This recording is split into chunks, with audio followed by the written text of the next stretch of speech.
Hey everybody, welcome to Insomnia with Nina Valdez. I'm coming at you tonight from Arnold Community Theater Troupe's production of Macbeth. It is happening at Arnold Rec Center, and let's get into it.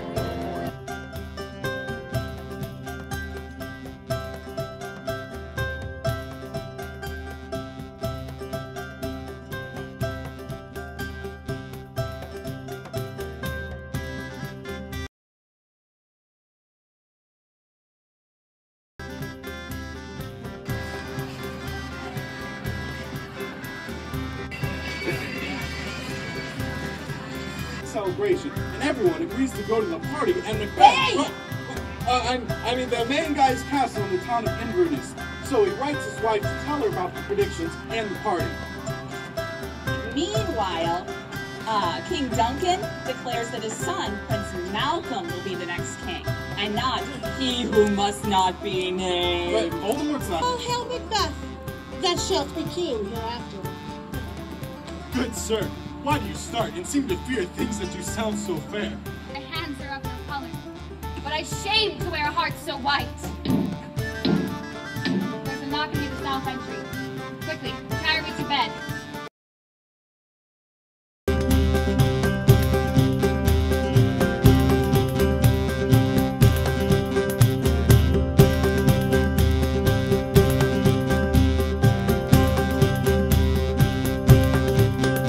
If thou speakest false, from the last tree shalt thou hang alive, till famine plague thee!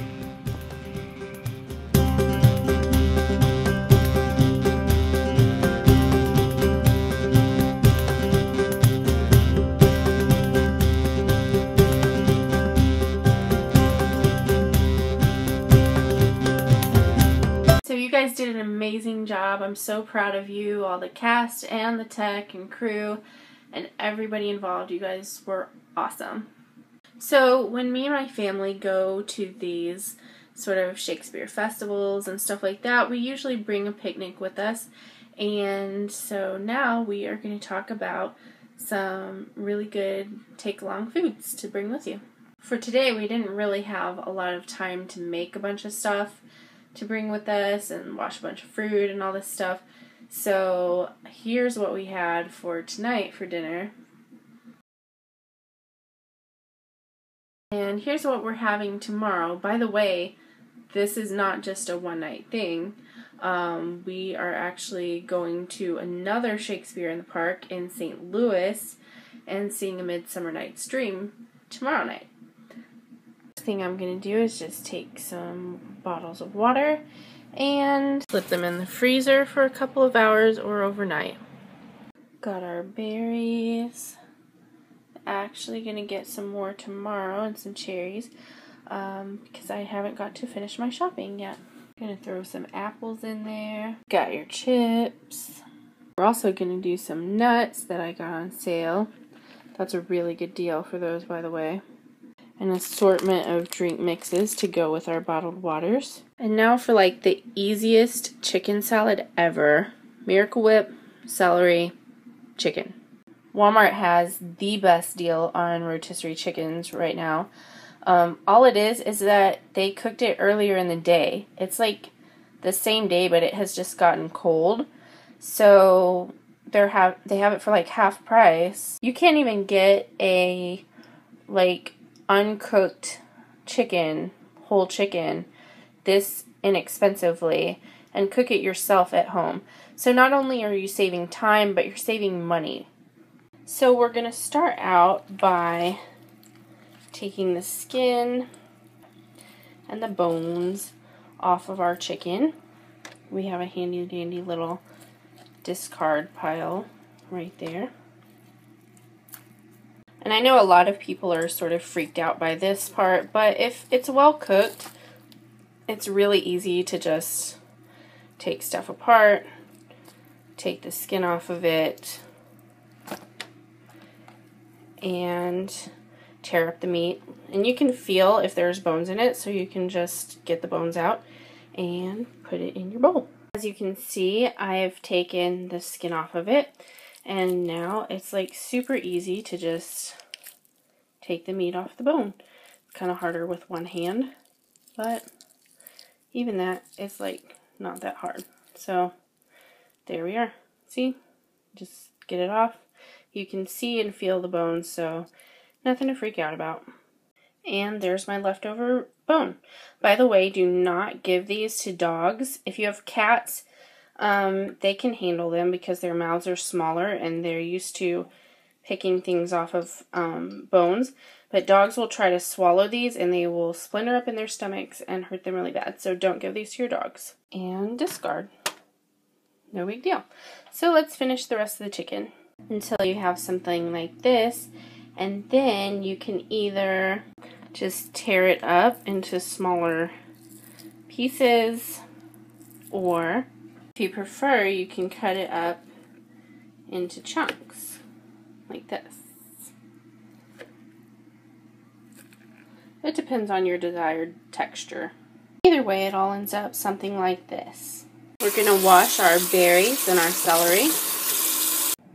And then we are going to just slice up our celery in as small pieces as we can, which I can't do with one hand. So then it's going to look something like this.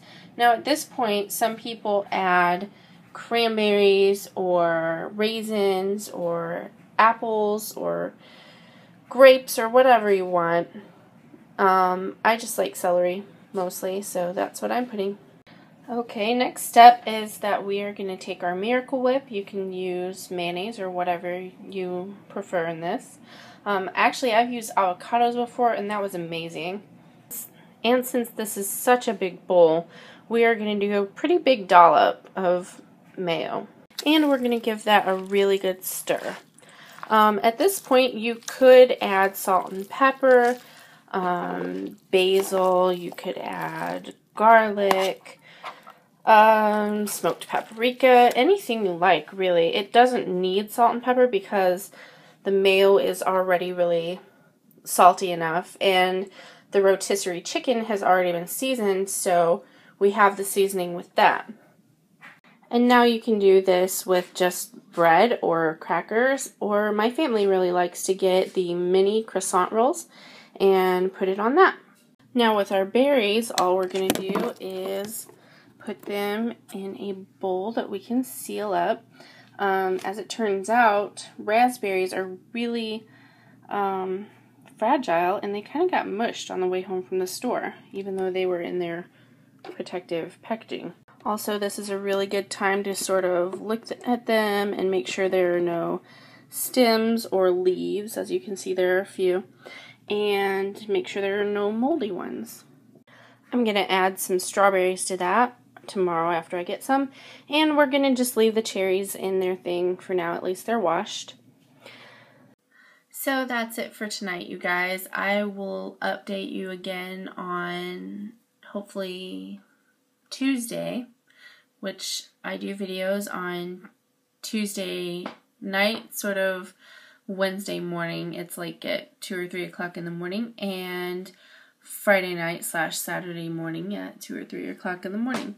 So my next one will be on Tuesday / Wednesday, and then you will get to see the pictures and the video of my other Shakespeare in the Park experience. So thank you guys for hanging out with me in my insomnia. I hope yours is as productive as mine. Get some sleep.